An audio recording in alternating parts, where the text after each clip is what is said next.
Bonjour à toutes, bonjour à tous. Merci beaucoup d'abord d'avoir accepté notre invitation. Et Jean-Pierre Raffarin a choisi la gauche, vous avez remarqué.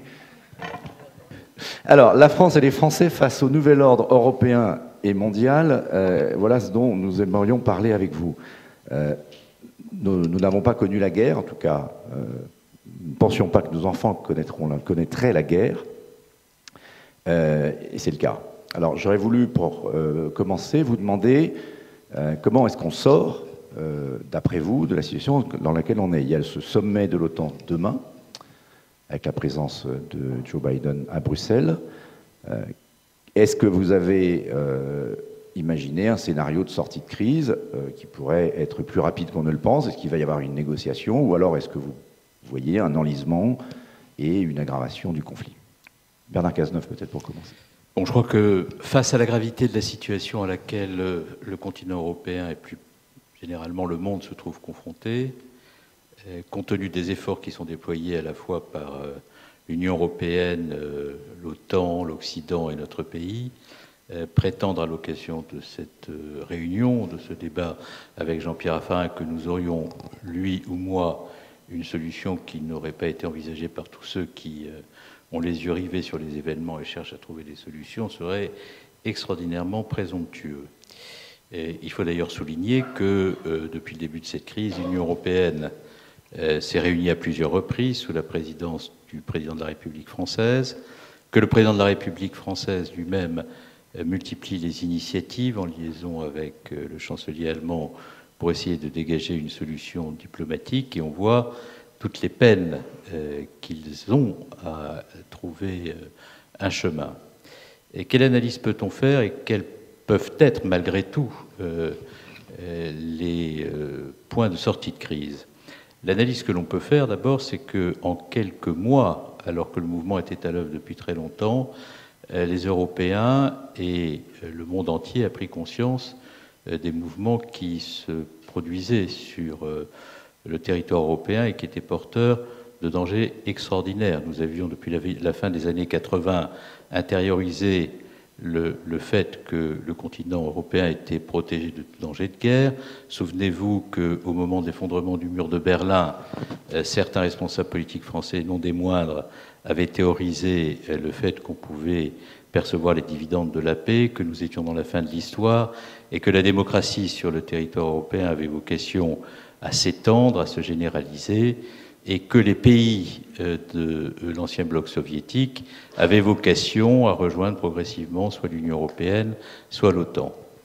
Et nous découvrons subitement que la Russie n'a rien perdu de ses ambitions de puissance, que celui qui se trouve à sa tête est dans l'obsession de la reconstitution de son empire, dans une vision d'ailleurs assez paranoïaque de ce qu'est son voisinage, parce que même si en 2008, à l'occasion du sommet de l'OTAN, les États-Unis avaient ouvert une perspective pour l'Ukraine d'adhésion à l'OTAN, et si une réflexion avait commencé à poindre au sein de l'Union européenne, préconisant à terme une adhésion de l'Ukraine à l'Union européenne, ces deux mouvements n'étaient pas de nature à menacer directement la Russie dans sa sécurité. Donc lorsque j'entends dire que c'est en 2008, à l'occasion du sommet de Bucarest, que une menace se serait exprimée à l'encontre de la Russie, une maladresse aurait été commise vis-à-vis de ses dirigeants qui justifierait qu'on remette en cause des principes fondamentaux comme le droit des peuples à disposer d'eux-mêmes. Cela ne tient pas.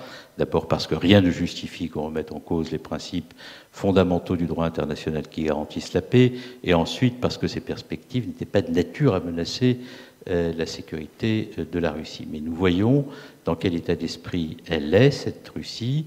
Nous voyons aussi qu'après avoir reconnu les provinces autonomes comme on reconnaît des États, la Russie a souhaité aller au-delà et est entrée en Ukraine en déclenchant une guerre totale. Quand j'ai une guerre totale, c'est que la volonté de prendre la totalité du territoire, et on bombarde aujourd'hui dans les conditions que l'on voit des villes et des populations civiles, et par conséquent, la guerre est à nos portes et la question se pose de savoir comment nous pouvions parvenir. Alors, quelles sont les solutions face à cette situation, à ce contexte?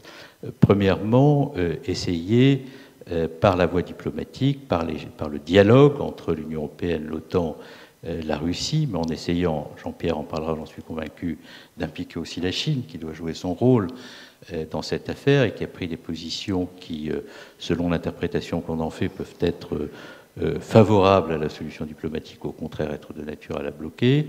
Mais il faut maintenir ce dialogue et maintenir ce dialogue pour aboutir à une situation qui soit, autant que faire se peut, pacifiée et clarifiée. Clarifiée comment? D'abord en donnant à l'ensemble du continent européen et notamment russe comme perspective politique la garantie d'une sécurité, d'une transparence sur les alliances et l'utilisation des armes. Deuxièmement, faire en sorte, s'il doit y avoir un compromis diplomatique et politique, qu'il se fasse sans concession aux principes fondamentaux. Troisièmement, essayer de faire en sorte que cela soit possible dans une stratégie qui ne soit pas une stratégie de capitulation face à l'épreuve de force russe. Et de ce point de vue-là, je termine par là, la dureté des sanctions, dans toutes leurs dimensions, c'est-à-dire sanctions économiques, gel des avoirs, impossibilité d'accès au marché financier et SWIFT, arrêter autant que faire se peut les exportations, enfin les importations d'hydrocarbures venant de la Russie. Toutes ces mesures doivent être combinées de façon puissante pour pousser la Russie à revenir à la raison. Alors, je relance juste un dernier point. Vous m'aviez dit que ce que veut Poutine, c'est un Yalta, c'est-à-dire une photo. On se souvient d'Yalta en 1945. Il y avait Roosevelt, Staline et Churchill. Est-ce que Poutine attend un nouveau Yalta au format 2022, c'est-à-dire une photo avec Biden et avec Xi Jinping? Bon, d'abord, moi je ne sais pas ce que Poutine a dans la tête et ce qu'il veut. Ce que je vois, c'est ce qu'est sa pente, son tempérament. Et je vois la manière dont il agit. Des annexions dont on avait pensé jusqu'à présent qu'elles ne seraient engagées par lui que dès lors qu'elles pourraient se faire de façon rapide et avec succès. Mais on voit qu'il a pris le risque d'engager une guerre au sol hasardeuse en Ukraine.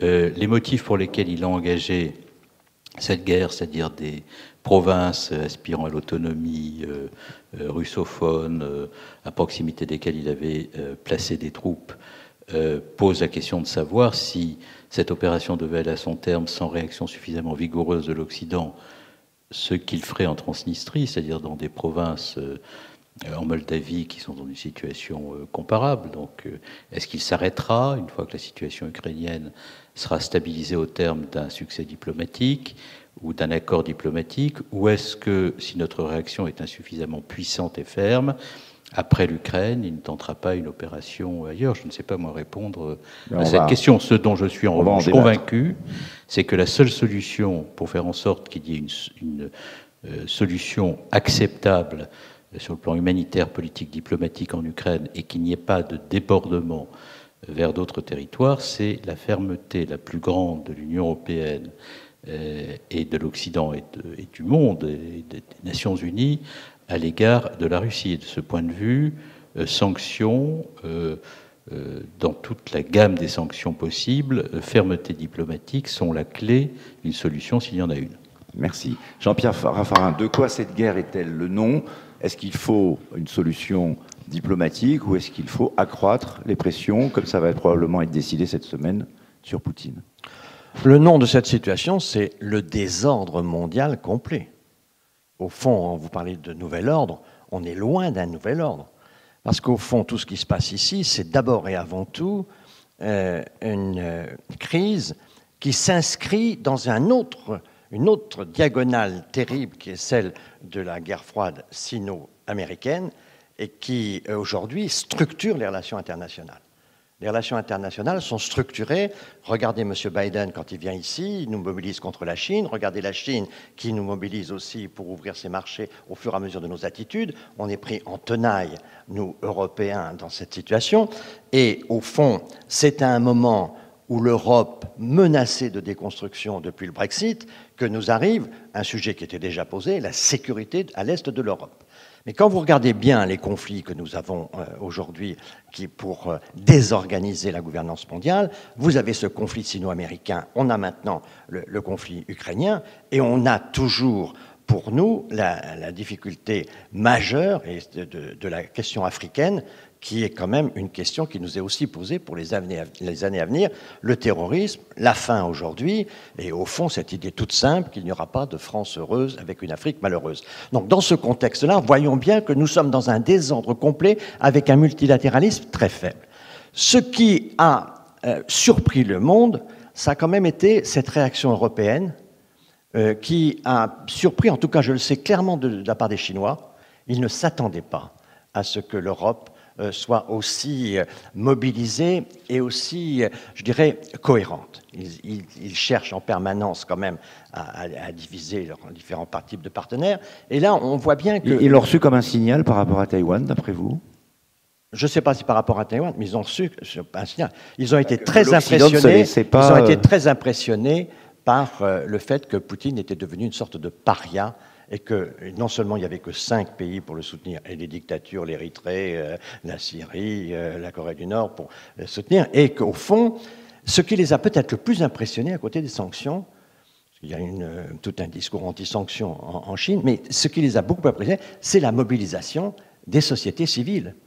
Que le football, qui n'est pas très regardant sur les droits de l'homme, hein, Qatar, Jeux Olympiques, enfin tout ça, que le football exclut la Russie, je veux dire, ça impressionne la Chine. Que Poutine soit viré de la Fédération mondiale de judo, qui est une énorme fédération très stratégique, qui fait beaucoup de choses sur la paix, parce que c'est très reconnu dans de nombreux cercles, y compris politiques. Le judo est un sport très important stratégiquement.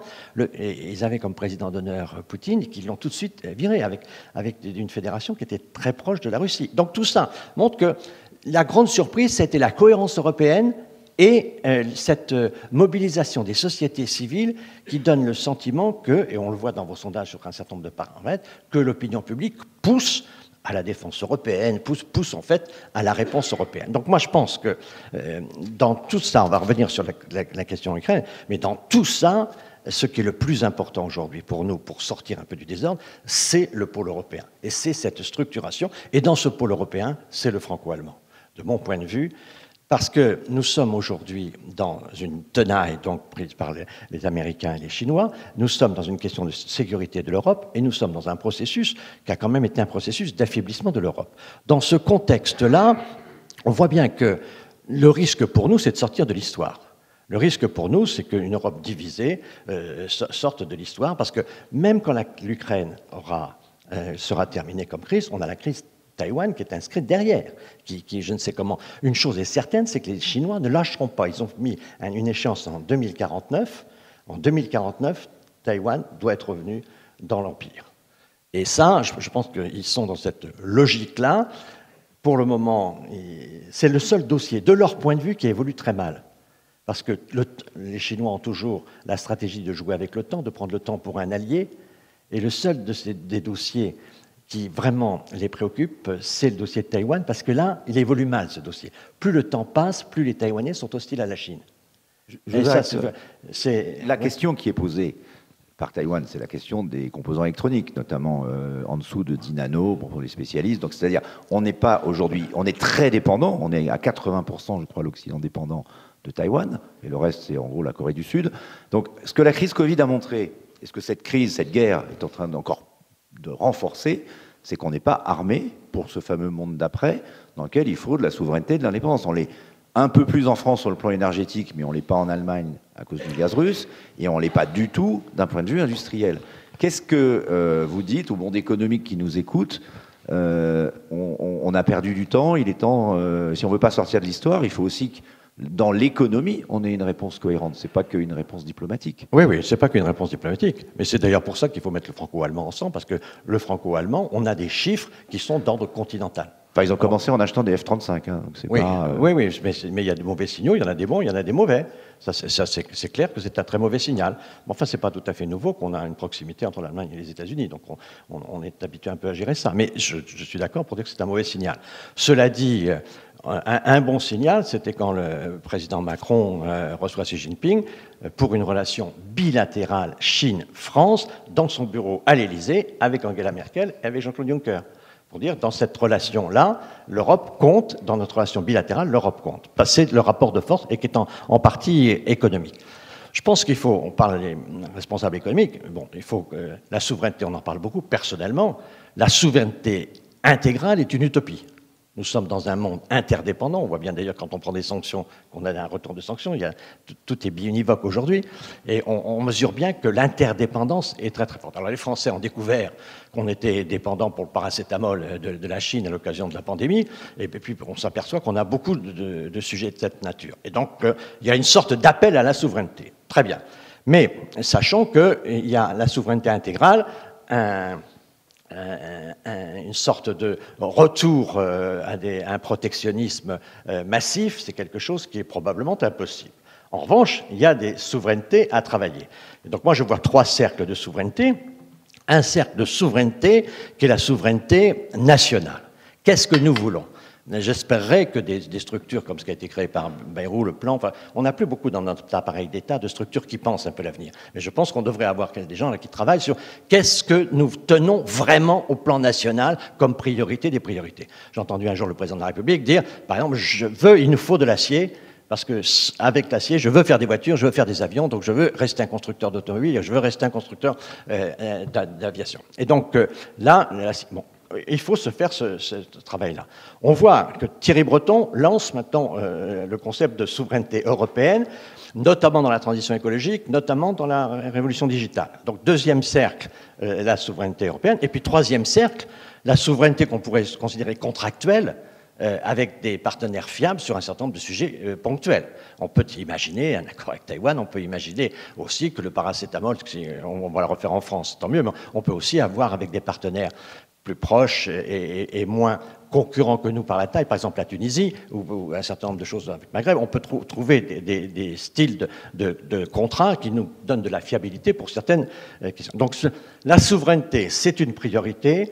Ne rêvons pas à la souveraineté intégrale, construisons des souverainetés et commençons par le national et avançons, comme le fait Breton, sur la question européenne, et puis aussi envisageons un certain nombre de partenariats avec des partenaires que nous estimerions fiables pour un type d'approvisionnement.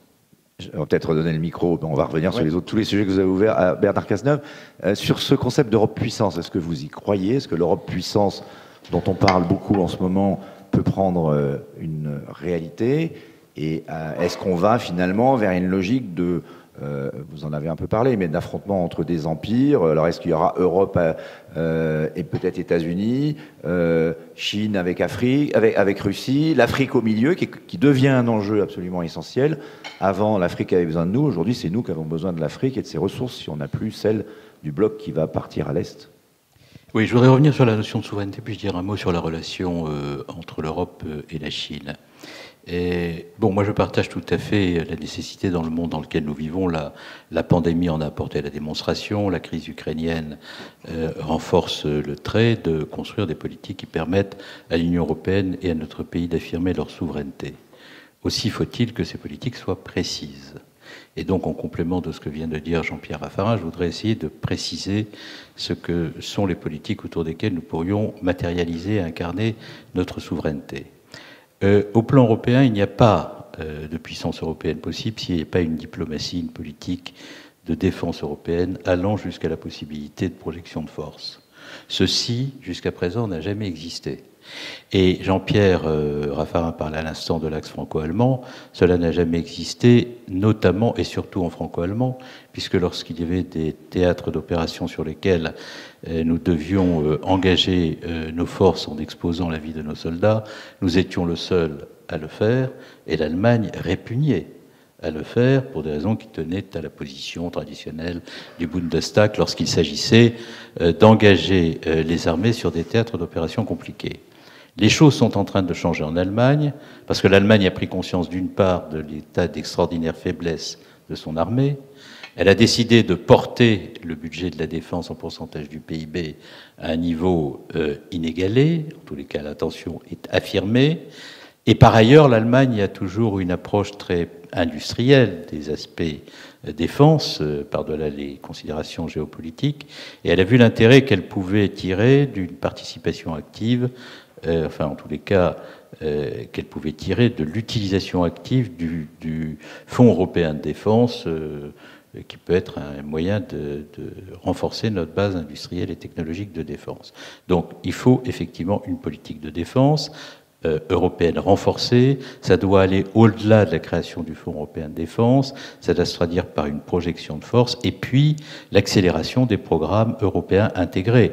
Je prendrai 3 exemples de programmes européens intégrés sur lesquels des décisions doivent être prises. Elles l'ont été pour partie, mais ne sont pas encore mises en œuvre. Le SCAF, le MBT et les drones. Bon, vous avez parlé du F-35 tout à l'heure. On tape sur les Allemands sur le F-35 au motif qu'ils sont engagés dans le programme SCAF et qu'ils achètent des F-35 pour remplacer leurs Tornado. On oublie simplement de préciser que le SCAF, pour l'instant, il est en cours de conception, de développement, etc. Il n'existe pas, oui, le F-35 existe. Voilà, donc ils en ont acheté un nombre qui permet d'être garanti que c'est une politique. Il y a le Rafale quand même qui paraît-il est le meilleur avion du monde. Enfin, oui, bien sûr, mais enfin, qui disent ça. Oui, d'accord, mais enfin, ils l'ont acheté dans un cadre particulier qui est celui de la participation de l'Allemagne à la stratégie européenne globale de dissuasion, et par conséquent, les spécialistes qui sont ici savent que le F-35, cette composante dans l'ensemble global de la dissuasion européenne est plus efficace que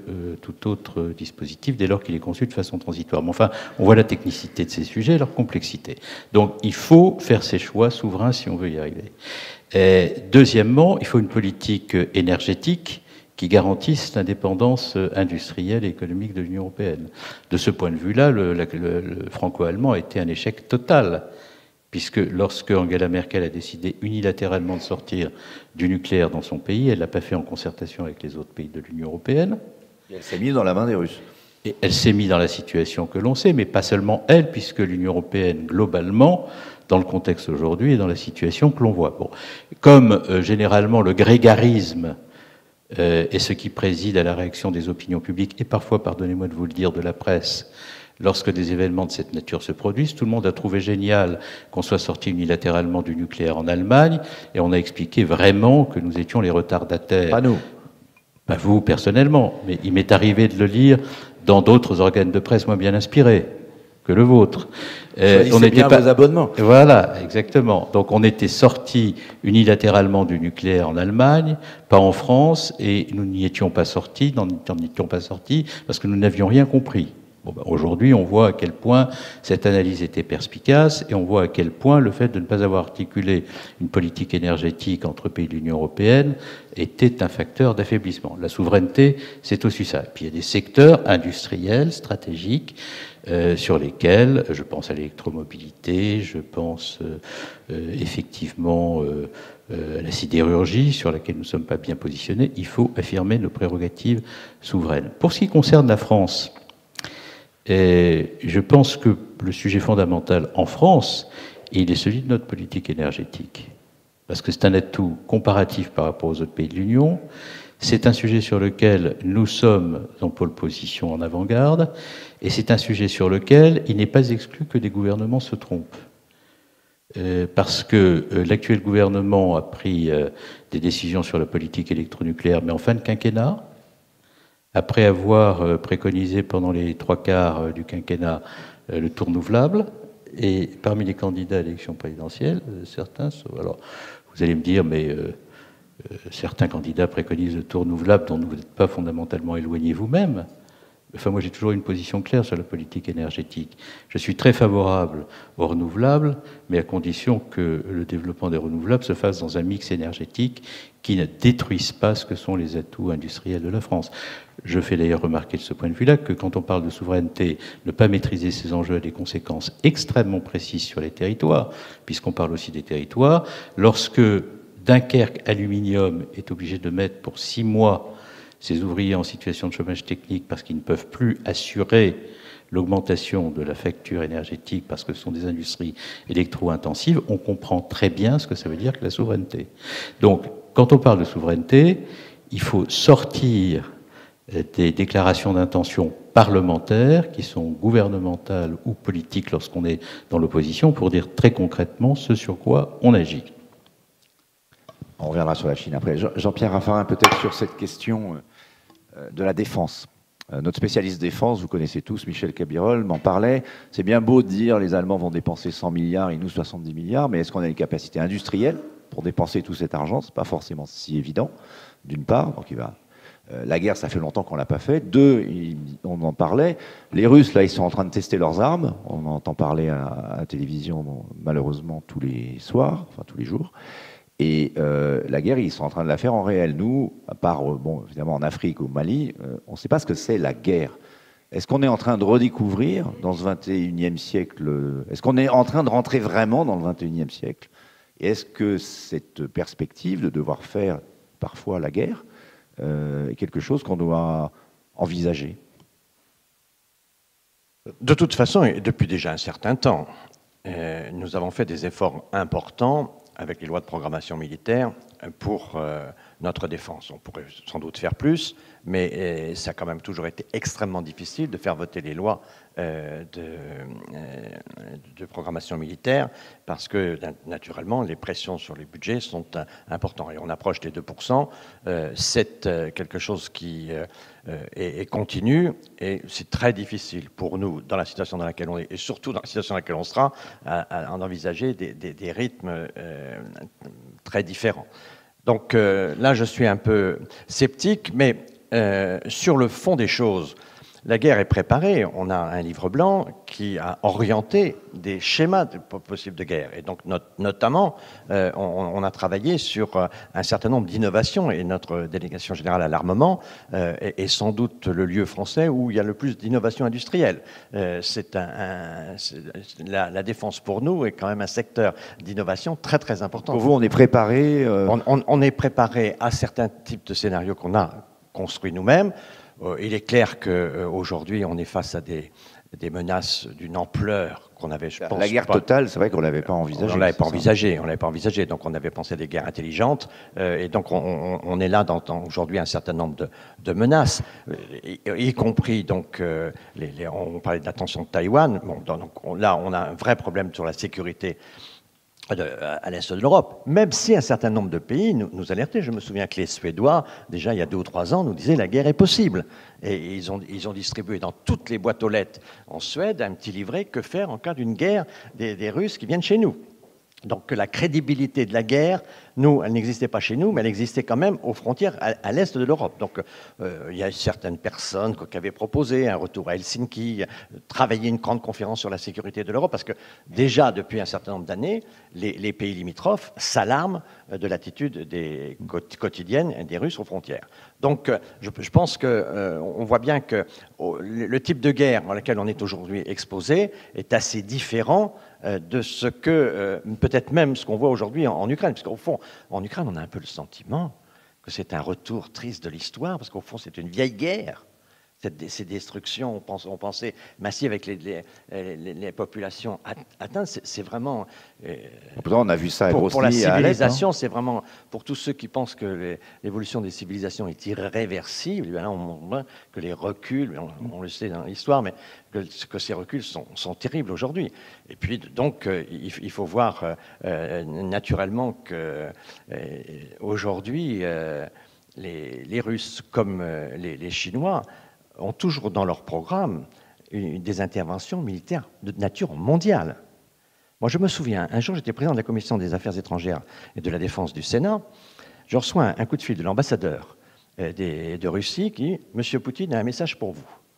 J'appelle, c'était François Hollande-Régnant, j'appelle le conseiller diplomatique de l'Élysée pour prévenir que ce message. Il me dit oui, le président de la Commission des Affaires étrangères à l'Assemblée a reçu le même message et le ministre des Affaires étrangères aussi. Et on me dit recevez, on se reparle après. Je reçois et le message ça, dites à vos amis américains que la prochaine guerre mondiale aura lieu sur leur territoire. C'est fini de voir les Américains faire la guerre sur le territoire des autres. Point. Petit message tout seul, comme ça. Ça fait un peu froid dans le dos quand même, surtout pour les Américains d'ailleurs. Mais et donc on discute de ça. Mais toute la défense chinoise, elle est tournée vers les États-Unis. Ils ont les missiles qui atteignent les États-Unis. Toutes les villes américaines sont à portée d'armes de la Chine. Et on est dans une situation où la guerre totale est possible. Et c'est quand même quelque chose de... Et ça, c'était pas du tout dans le livre blanc. C'est sûr que c'est une dimension psychologique qu'on n'avait pas envisagée à ce point. Alors, en attendant la guerre totale et en espérant qu'elle n'ait pas lieu quand même, pour rester optimiste, pas mal de représentants de l'entreprise dans la salle. Il y a eu hier une grande entreprise française qui a fait un communiqué pour dire que face à la perspective qui va sans doute être décidée cette semaine d'un embargo pétrolier total sur la Russie, en attendant peut-être le gaz qui sera la dernière arme, donc à l'occasion du sommet de l'OTAN, elle arrêtait donc son trading de pétrole avec la Russie d'ici la fin de l'année. Je parle de Total Énergie, pour ne pas les citer, mais grand groupe français. D'autres groupes français sont encore en Russie et commencent, on parlait tout à l'heure avec Jérôme Fourquet des risques d'image, d'opinion, ils sont réels. Je ne sais pas si vous voyez sur les réseaux sociaux, ça n'a pas encore flambé, mais des appels au boycott d'un certain nombre d'enseignes. Est-ce que vous voyez un risque juridique pour les entreprises, y compris ce qui est invoqué aujourd'hui, je crois que Yannick Jadot l'a dit dans la campagne, des risques d'être accusé de participation à des crimes de guerre? Est-ce que c'est un sujet pour nos intérêts économiques en Russie? Qu'est-ce que doivent faire ces entreprises, d'après vous?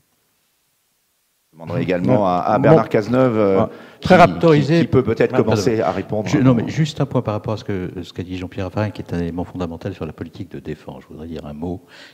Avant de répondre à ma question. Et je répondrai bien entendu à votre question. Mais comme les questions s'adressent à vos deux invités, je souhaiterais quand même compléter ce que vient de dire Jean-Pierre sur les aspects de politique de défense.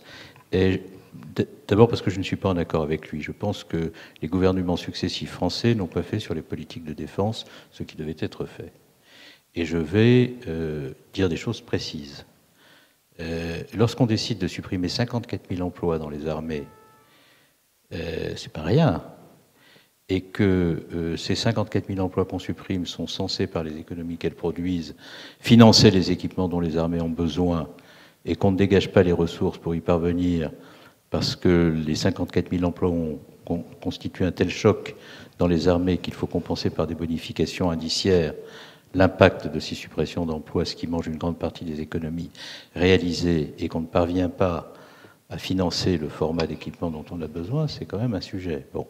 Et ça a duré quelques années, et ça a eu un impact majeur sur la capacité de nos armées à financer leurs équipements. Dans le quinquennat qui a suivi, celui auquel j'ai participé, des décisions de rétablissement ont été prises, mais à la fin du quinquennat, dans un contexte où, je le rappelle, 10 000 soldats étaient mobilisés sur le territoire national, pas à l'extérieur, dans le cadre de l'opération Sentinelle pour faire face au terrorisme. Bon. Et donc, vous voyez, il y en a pour tout le monde. Lorsque, dans le quinquennat actuel, il est décidé de faire un effort qu'il faut saluer parce qu'il est significatif, on le fait dans un contexte très dégradé.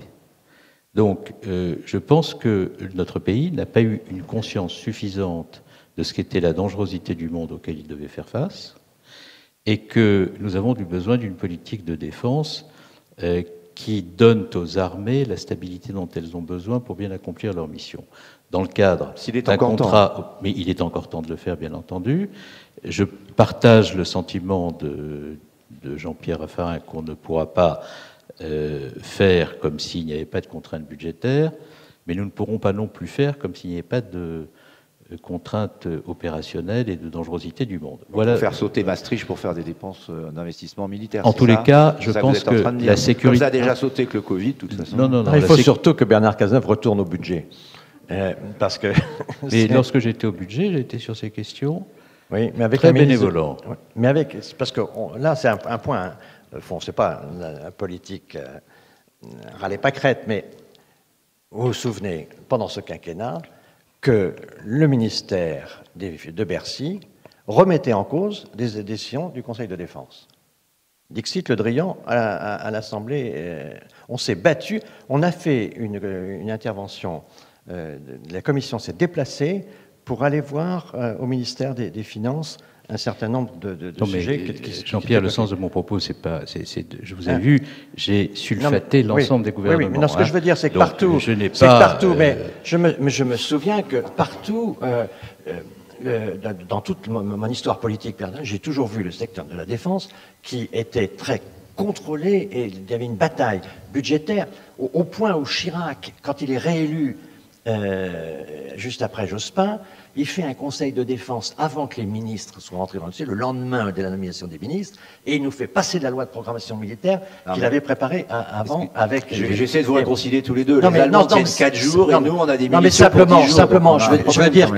je veux dire qu'on a une culture dans notre pays qui fait que beaucoup de gens sur le plan financier considèrent que l'argent mis dans l'armée, c'est de l'argent qui est en grande partie gaspillé. C'est comme les masques. Hein. Et donc, oui, et il y a une autre réalité aussi que nous avons vécue depuis de très nombreuses décennies, c'est que les budgets de la défense sont les budgets d'ajustement des budgets de l'État. Et que cela n'est pas possible dans le contexte géopolitique où nous nous trouvons.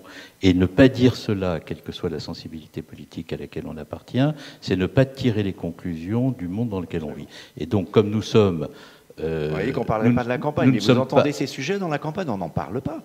On nous parle du prix de l'essence, on nous parle du pouvoir d'achat. On ne dit pas, est-ce que vous êtes prêts à faire la guerre? Mais parce qu'il y a une campagne. À la financer, en tout cas. Vous êtes en train de m'apprendre qu'il y a une campagne. Moi, je ne vois pas de campagne, je ne vois pas de débat.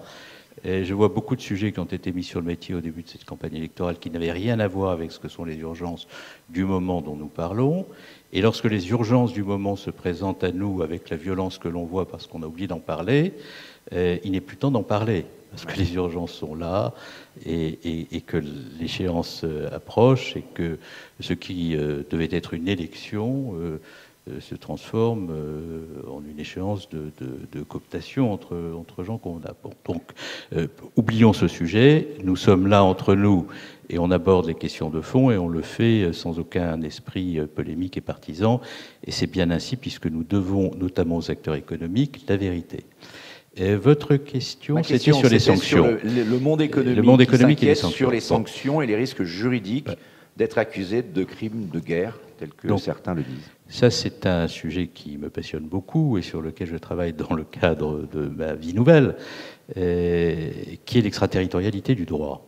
On parlait tout à l'heure de souveraineté. Moi, je ne sais pas comment l'Europe peut être souveraine si elle ne crée pas les conditions d'une extraterritorialité de son droit, là où toutes les entreprises européennes subissent l'extraterritorialité du droit américain. Je m'explique.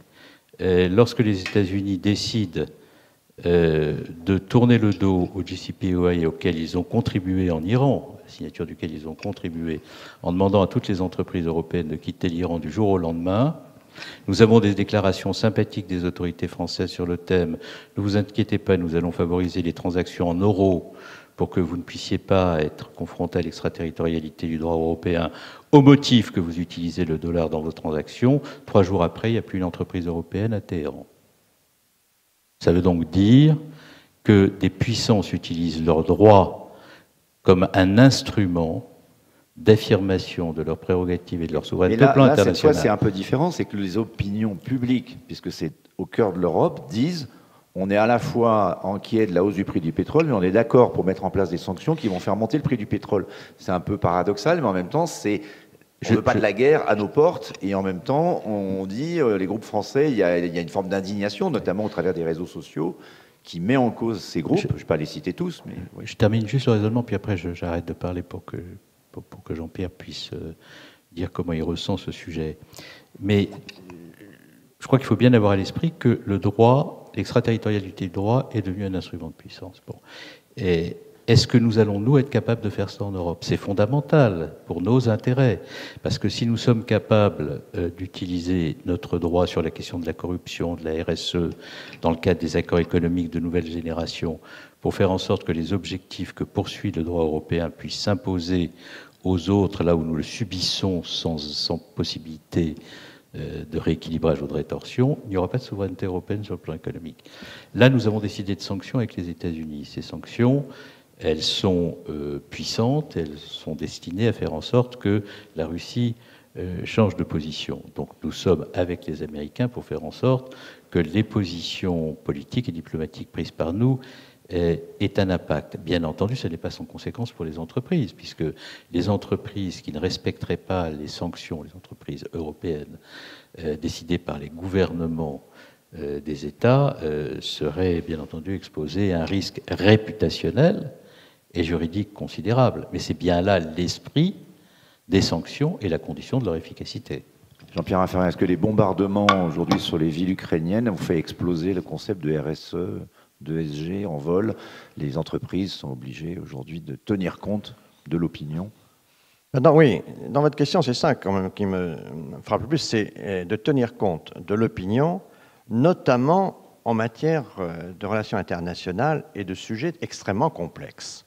Donc je trouve qu'un peu dangereux aujourd'hui qu'on ait des pressions d'émotions là où il faut des stratégies aussi de raison. Et donc là, personnellement, je suis assez inquiet parce qu'on n'a pas de débat. D'une certaine manière, je pense que ces sujets-là devraient être traités au Parlement. Notre Parlement, il n'a pas été présent pour les Gilets jaunes, mais il n'est pas présent aujourd'hui sur tous ces sujets.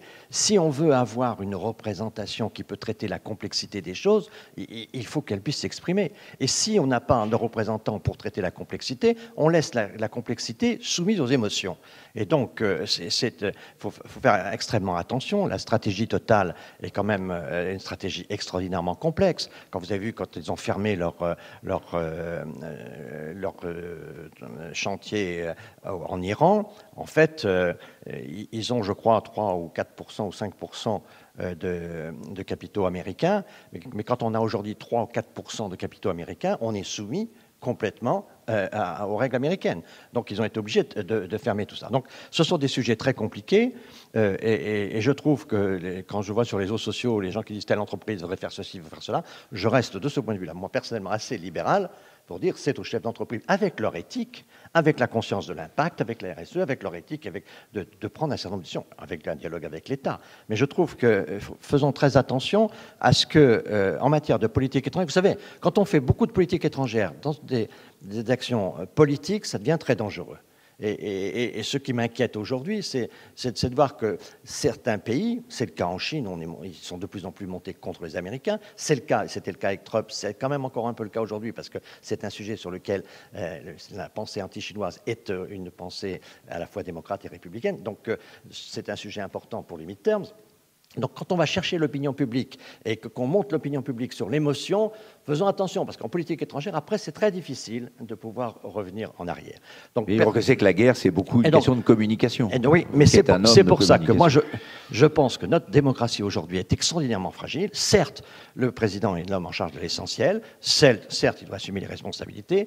Mais je crois qu'il est très malsain qu'il n'y ait pas de débat, y compris ces débats sur les entreprises, au Parlement aujourd'hui, que la Commission des affaires étrangères, la Commission économique, tout ça, prennent la parole là-dessus et guident un peu l'opinion de manière à ce que l'opinion s'habitue à ce que le Parlement, comme le fait le Bundestag d'une certaine manière, à ce que le Parlement traite un certain nombre de sujets de complexité et soit l'intermédiaire entre le chef qui décide des stratégies qui sont souvent d'ordre assez confidentiel, parce qu'en matière de guerre, on ne dit pas forcément ce qu'on va faire le lendemain matin, mais qu'on ait une sorte de pédagogie un peu du dispositif afin de ne pas se laisser guider par les événements. Quand l'immédiat dévore, l'esprit dérive, dit Edgar Morin, c'est quelque chose qui est assez menaçant. Donc, pour le reste, je trouve que Bernard a tout à fait raison sur le droit européen. Moi, je m'attends à ce que la Chine ait, à un moment ou à un autre, des règles d'extraterritorialité.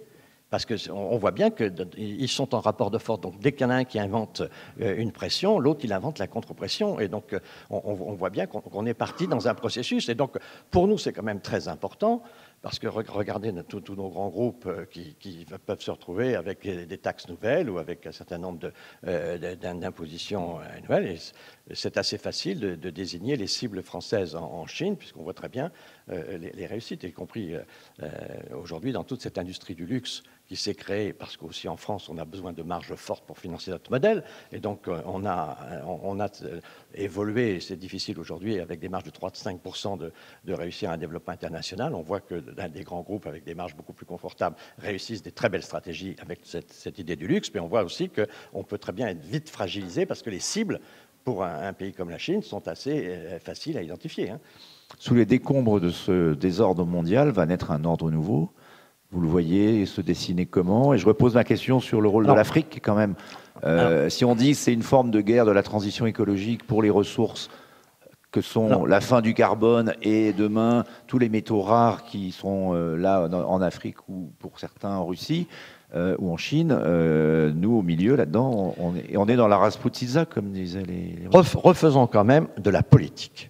Je pense que l'Europe n'a pas été conçue comme un objet politique. On a cherché souvent à dépolitiser et à faire du marché le cœur central de l'Europe. Aujourd'hui, on voit bien que les empires, ou en tout cas que les régimes autoritaires très puissants tout autour de l'Europe, ils ont remis les nations en avant. C'est assez frappant d'ailleurs de voir que cette pandémie, où on avait un virus qui se moque de toutes les frontières, a déclenché des plans nationaux partout. Il y a eu assez peu de coopération internationale sur ce sujet par rapport à la crise de 2008, où il y a eu beaucoup plus de coopération internationale pour faire face à la crise Lehman Brothers notamment, et il y avait la création du G20 au niveau des chefs d'État, il y a eu un certain nombre d'initiatives multilatérales. Là, on a vu chaque nation et chaque frontière, avec les aéroports contrôlés et tout, on a eu un retour, d'une certaine manière, du politique dans cette affaire-là. Et donc moi, je pense qu'il faut donner une force politique à l'Europe.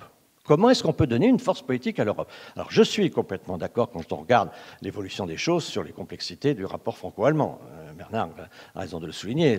On n'a pas que des choses qui sont faciles. Quand Macron dit il faut, il y a 2 ans ou 3 ans, à la conférence d'ambassadeurs, il faut construire une architecture de confiance nouvelle avec la Russie, Madame Merkel lui répond, vous c'est l'Afrique, nous c'est l'Est, chacun chez soi, grosso modo. On voit bien que Angela Merkel a toujours considéré que les relations avec la Russie et avec Poutine, c'était d'abord et avant tout l'Allemagne qui devait piloter ça. Je ne sais pas si aujourd'hui les Allemands feront un bilan formidable de cette vision avec cette indépendance. Et ce serait un paradoxe que finalement Schröder, passé avec Poutine, vienne réparer les erreurs d'Angela qui lui a succédé. Mais enfin, c'est tout ça pour dire qu'on est dans une situation où il faut qu'on trouve quand même à l'Europe une structure politique. Et donc, moi, je pense aujourd'hui vraiment que c'est la priorité de toutes les, y compris pour l'Afrique. C'est la priorité de toutes les priorités, parce qu'on voit bien qu'en Afrique, notre situation est extrêmement difficile, politiquement. On voit bien aussi que sur le plan militaire, on n'est pas accompagné comme on pourrait l'être par l'Europe, même s'il y a un certain nombre d'efforts qui sont faits, et même si, fait assez nouveau, assez récent, l'Allemagne s'intéresse plus à l'Afrique qu'elle ne s'y intéressait. Mais on voit bien qu'aujourd'hui, nous avons ces problèmes qui sont la sécurité à l'est de l'Europe, la guerre froide, le continent africain avec cette dialectique résume un peu brutalement, mais qui est grosso modo intégration ou terrorisme, hein, ou en tout cas les fourvoyeurs d'emploi sont d'un côté les terroristes, de l'autre côté l'économie. Donc si on ne développe pas cette économie, on aura des problèmes qui sont accentués. Donc comment essayer de donner de la puissance politique, alors qu'on voit partout un retour de la politique dans le pays, dans le monde, comment est-ce qu'on donne un poids politique à l'Europe? Autrement, si on continue à se disperser, alors, est-ce qu'on peut essayer de tirer profit de la situation actuelle, l'évolution de l'Allemagne, la montée des sociétés civiles, le fait que l'Est, aujourd'hui, est un peu moins arrogant et peut-être sera un peu plus démocratique qu'il était. Enfin, on a quand même, dans l'Europe, des impacts positifs de la situation aujourd'hui de tension. Hein. Bernard Cazeneuve, est-ce que le vote du 25 février dessine la nouvelle carte mondiale avec une partie de l'Afrique qui a basculé quelque part dans le camp eurasiatique, je ne sais pas comment on va dire, enfin russo-asiatique? Non, mais je partage beaucoup de ce que vient de dire Jean-Pierre Raffarin sur le rôle majeur que peut jouer l'Union européenne comme facteur de stabilisation des relations internationales et comme élément à partir duquel se construit un nouveau multilatéralisme. Je ne sais pas si vous vous souvenez, Jean-Pierre, mais quand nous avons fait le voyage de mars 2017 ensemble à Pékin, vous avez eu la gentillesse de participer à ce voyage. Nous avons ensemble eu une conversation assez longue avec Xi Jinping et avec le Premier ministre chinois. Et la préoccupation à l'époque, on était en 2017, l'élection présidentielle n'avait pas eu lieu, la préoccupation majeure de nos interlocuteurs chinois, Jean-Pierre pourra confirmer ou infirmer, était est-ce que la situation en France et la désignation du nouveau président de la République va être un facteur de renforcement de l'Union européenne? Est-ce que l'Union européenne va être en situation de jouer son rôle raisonnable et sage de stabilisation du monde? Trump était à l'époque président des États-Unis. Sur la Corée, il avait pris les initiatives que l'on sait. Sur l'Iran, il avait fait savoir les initiatives qu'il allait prendre. Les Chinois étaient particulièrement inquiets du désordre qui était susceptible de résulter de ces déclarations unilatérales définitives et imprévisibles. Ils attendaient de l'Union européenne qu'elle fût capable de jouer son rôle.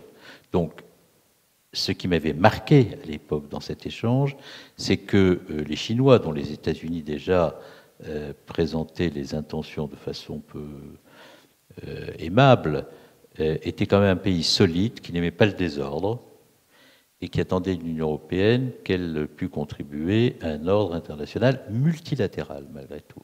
Donc, pour moi, le rôle fondamental de l'Europe dans les années qui viennent consiste à être capable d'affirmer cette ligne. Alors, ça veut dire que pour affirmer cette ligne en Europe, il faut que la base industrielle et technologique de défense et la diplomatie européenne permettent à l'Europe d'assurer sa propre sécurité. Ça veut dire que nous devons constituer un pôle européen de sécurité et de défense qui sera nécessairement au sein de l'OTAN, mais qui sera capable, au sein de l'OTAN, d'assurer la défense du territoire européen. Et de ce point de vue-là, petite parenthèse, toute déclaration européenne unilatérale visant à décréter la situation de mort cérébrale de l'OTAN, alors même qu'on voit le contexte aujourd'hui, doit être absolument évitée si l'on veut que l'Europe joue son rôle de stabilisation des relations internationales dans un monde multilatéral. Donc ça, c'est pour la sécurité de l'Europe. Pour ce qui concerne le continent africain, l'enjeu fondamental sur le continent africain est double. La sécurisation de la bande sahélienne en tant que, si elle n'est pas maîtrisée, elle exposera la sécurité du continent européen. Nous avons eu l'extraordinaire difficulté de substituer des forces multinationales européennes à la force Barkhane. Je pense à Takuba, qui a quand même été très en difficulté après le départ, le lendemain de leur arrivée, des soldats danois sur injonction de la junte. Donc on voit l'extraordinaire difficulté des opérations multinationales européennes se substituant aux opérations françaises, quand même. Et par ailleurs, on voit l'extraordinaire faiblesse de la coopération européenne, ça je l'ai vécu au sein du G5 Sahel, pour tout ce qui concerne la sécurité, la coopération en matière de lutte contre la fraude documentaire, les organisations criminelles internationales dans la bande sahélienne au sein du G5.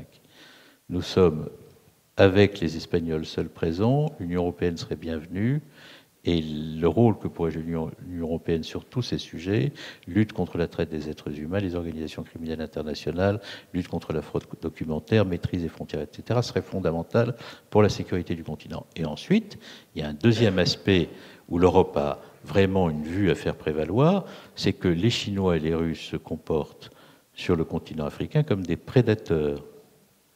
Ce que l'on voit avec Wagner dans la bande sahélienne montre que la Russie n'est pas un facteur de développement et de stabilisation de la zone. Quant aux Chinois, dès lors qu'il s'agisse des ressources minières naturelles et de développement de l'industrie extractive en Afrique, ils sont très loin des préoccupations européennes de RSE. Et ils sont très loin d'intégrer ce que sont les intérêts du continent africain en matière de développement. Donc c'est là-dessus qu'il faut que la souveraineté et l'orientation européenne se fassent entendre et prévalent. Sinon, nous disparaîtrons du continent africain, ce qui a déjà d'ailleurs commencé. J'ajoute, petite parenthèse là aussi, que si on veut que sur le continent africain, la France continue à jouer son rôle, il vaut mieux qu'on encourage les relations culturelles et linguistiques entre le continent africain et la France.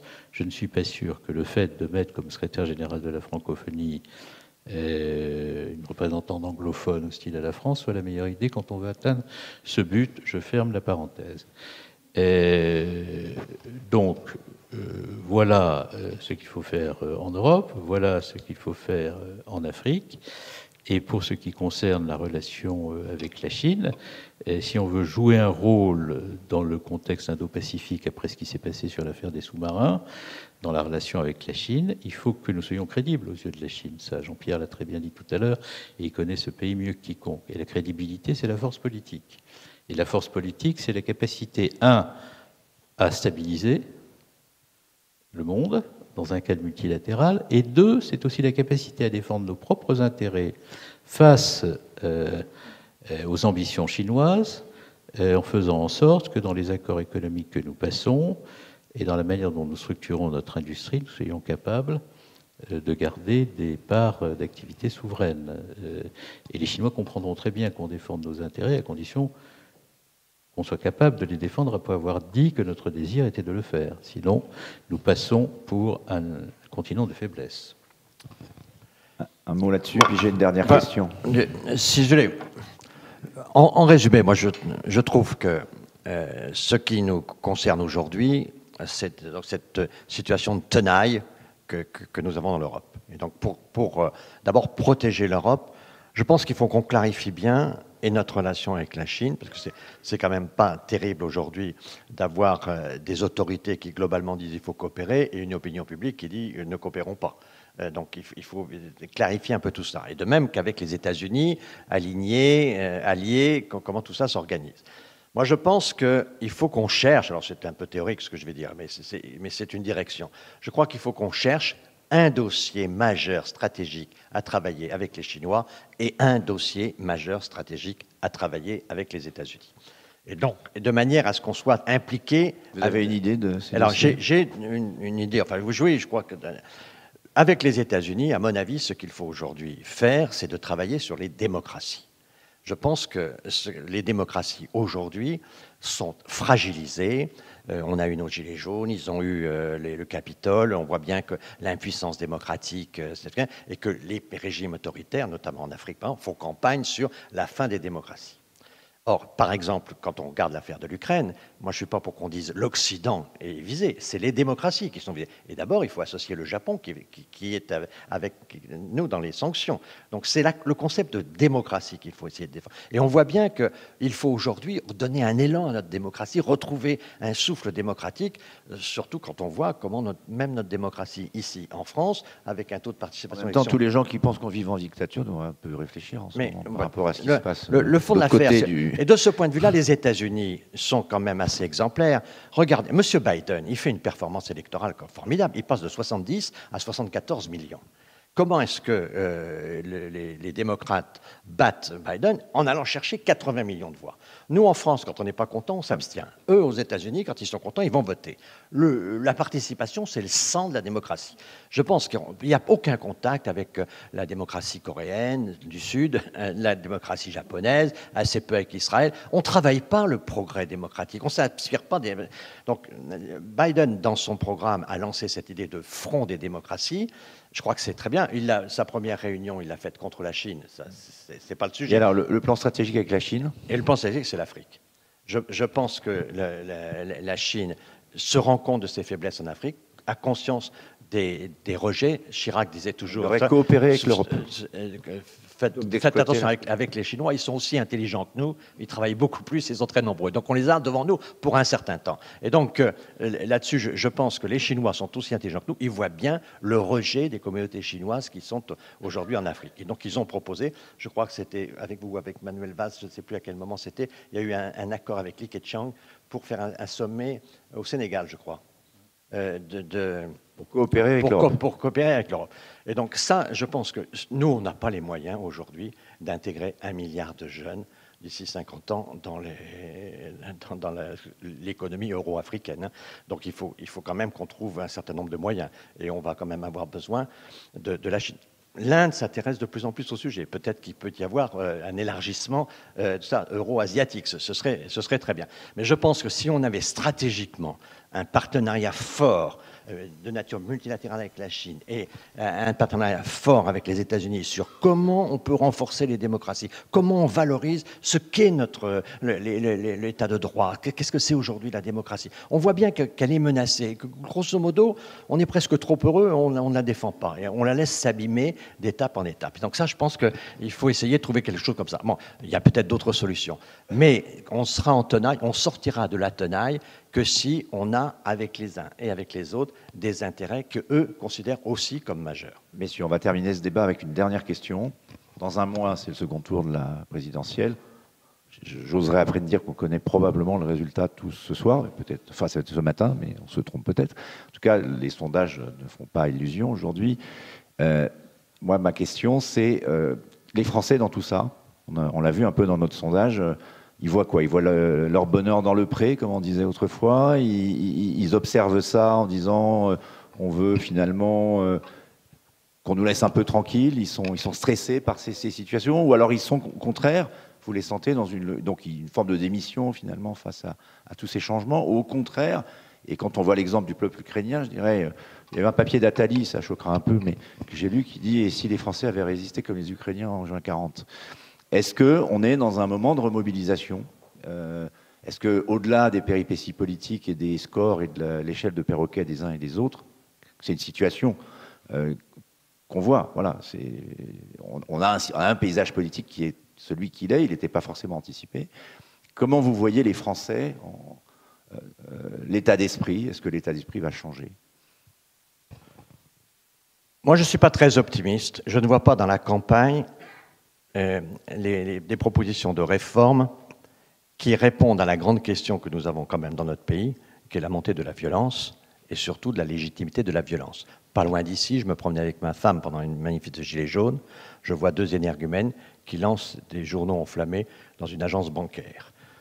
J'avais déjà vu dans les fins de manifestation ces gens tout habillés en costume, tout prêts à la bagarre, etc. Bon.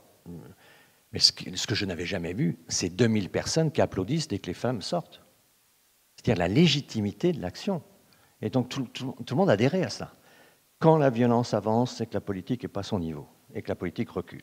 Si on ne mesure pas aujourd'hui que notre politique n'est pas suffisamment enracinée dans le pays pour faire en sorte qu'on puisse faire reculer la violence et que le débat ait lieu ailleurs que systématiquement dans les rues, ça je pense que c'est quelque chose de très important. Donc par exemple, quand je vois que même mon candidat, qui est quand même pas mal, mais mon candidat quand même, il renvoie ça à une commission transpartisane, je trouve c'est un sujet majeur que de se dire. Une des premières questions, je pense, c'est renforcer le Parlement.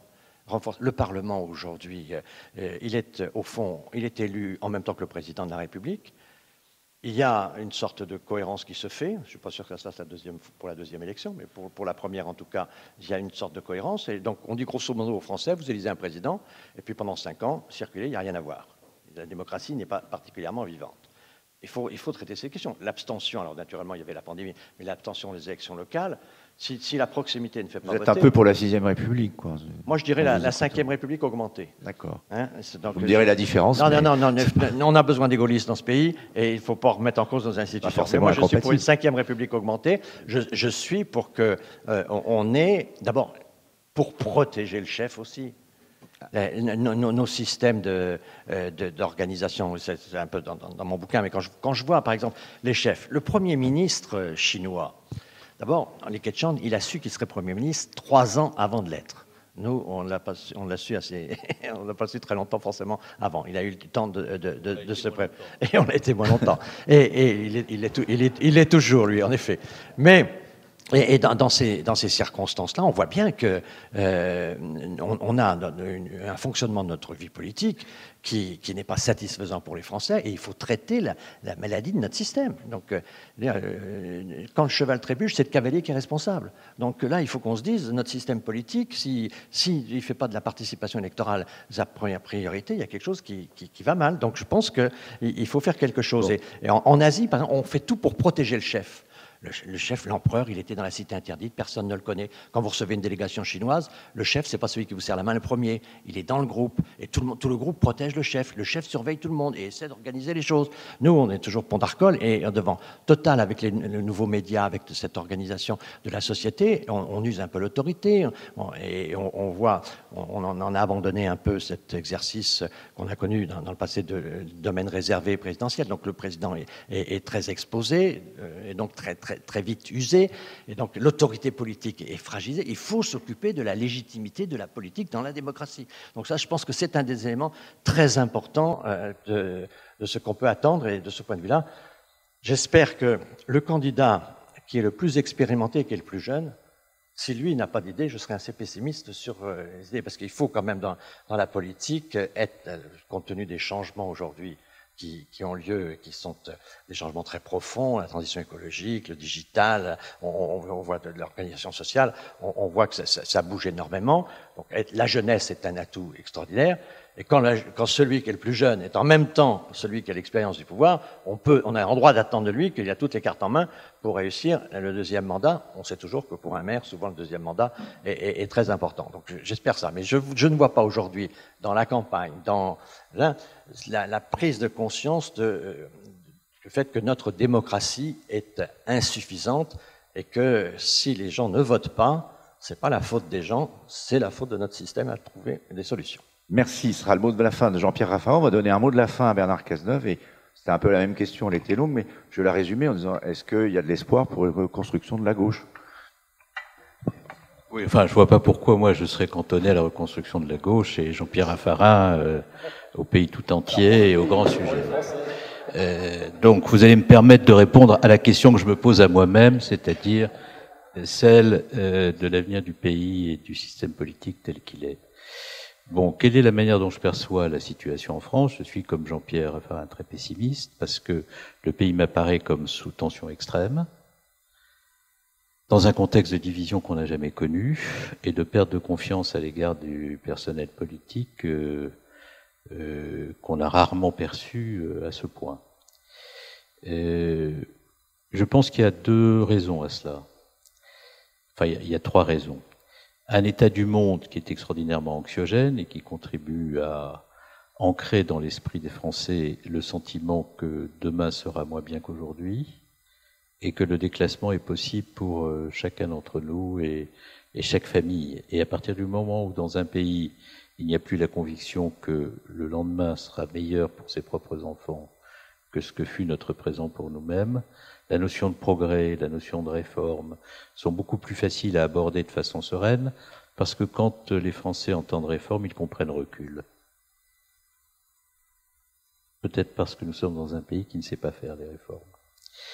Et deuxième point, qui me paraît là aussi très, très important, c'est que les institutions politiques se sont effondrées. Regardez le paysage. Il n'y a plus de parti à gauche, mais à droite, ce sera le cas dans quelques semaines. Et le président lui-même, dont vous nous avez annoncé la réélection, n'en a pas non plus. Il y a une illusion de parti. Il n'y a pas de parti. Donc nous sommes la seule démocratie européenne sans parti organisé et au sein de laquelle les grands compromis se font sans organisation syndicale, parce que je ne sais pas si ça vous a échappé ou pas, mais les organisations syndicales avec lesquelles généralement on discute, qu'elles soient patronales ou représentantes des salariés, pour faire les grandes réformes dont le pays a besoin, ont été effacées totalement de l'espace de délibération au cours des dernières années, totalement. Bon. Et enfin, il y a un troisième phénomène qui m'apparaît très important, c'est celui des comportements politiques de ceux qui s'expriment dans l'espace public. La numérisation de la société, les chaînes d'information en continu, une tendance peut-être française, a conduit à un égotisme dévorant de tout l'espace public. Jamais je n'ai vu une telle névrose égotique dans le système politique français.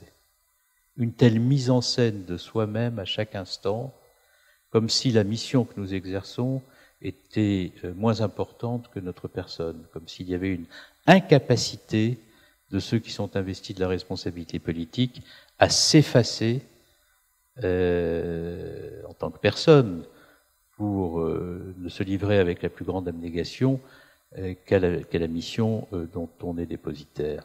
Ça conduit à des comportements très singuliers. Tout est mis en scène. Il arrive même parfois que la mise en scène aille jusqu'au déguisement, aux valorisations de la personne permanente, organisation de tout le système politique en vue de cette valorisation, quelle que soit la responsabilité qu'on exerce. Tout cela est le contraire de la sobriété qui préside à l'exercice de la responsabilité la plus importante. En Allemagne, par exemple, moi je n'ai jamais vu Angela Merkel qui a pu faire des erreurs, se livrer à de telles mises en scène lorsqu'il s'agissait de... Bon. Donc tout cela conduit les Français à avoir le sentiment que la vie politique n'est plus qu'un théâtre d'ombre, que dans cette élection présidentielle qui n'en est pas une, les décors sont de Roger Hart et les costumes de Donald Cardwell. Bon. Eh bien, ça ne contribue pas à renforcer... Non, mais les miens non plus, rassurez-vous. Mais oui, parce que finalement, oui, mais je dis volontiers cela de cette manière-là, parce que tout ça qui a les apparences et parfois la prétention de la modernité est vieux comme le monde lorsqu'il ne fonctionne pas. Donc voilà quelle est mon analyse. Je ne vais pas vous laisser partir ni l'un ni l'autre en plombant l'ambiance comme ça. Donc vous voulez dire un mot d'optimisme quand même. Qu'est-ce qui vous donne de l'espoir? Ben, la lucidité. La lucidité. Et vous, Jean-Pierre? C'est le consensus qui apparaît sur ce que moi j'appelle la planétisation. C'était quand on a commencé, quand moi j'ai commencé la politique, la planète n'était pas un objet politique. Aujourd'hui, peut-être que l'humanisation de la mondialisation, c'est peut-être cette planétisation. C'est-à-dire que la planète, aujourd'hui, la protection de la planète, notre vie qui dépasse donc un certain nombre de frontières et donc de nations, et ça, si vous regardez le discours de Xi Jinping quand il signe l'accord de Paris, le discours de Biden quand il revient dans l'accord de Paris, ils disent à peu près la même chose.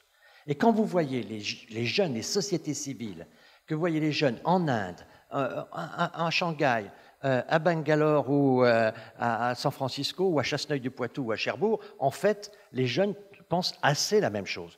Et donc quand vous avez un consensus des jeunesses mondiales sur une idée, il faut se dire quand même que précédemment, le consensus de Washington, grosso modo la performance économique, n'avait pas le soutien des sociétés civiles.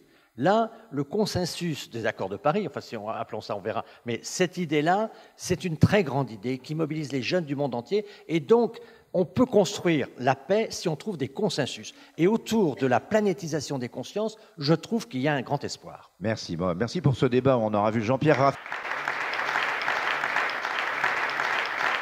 Bravo.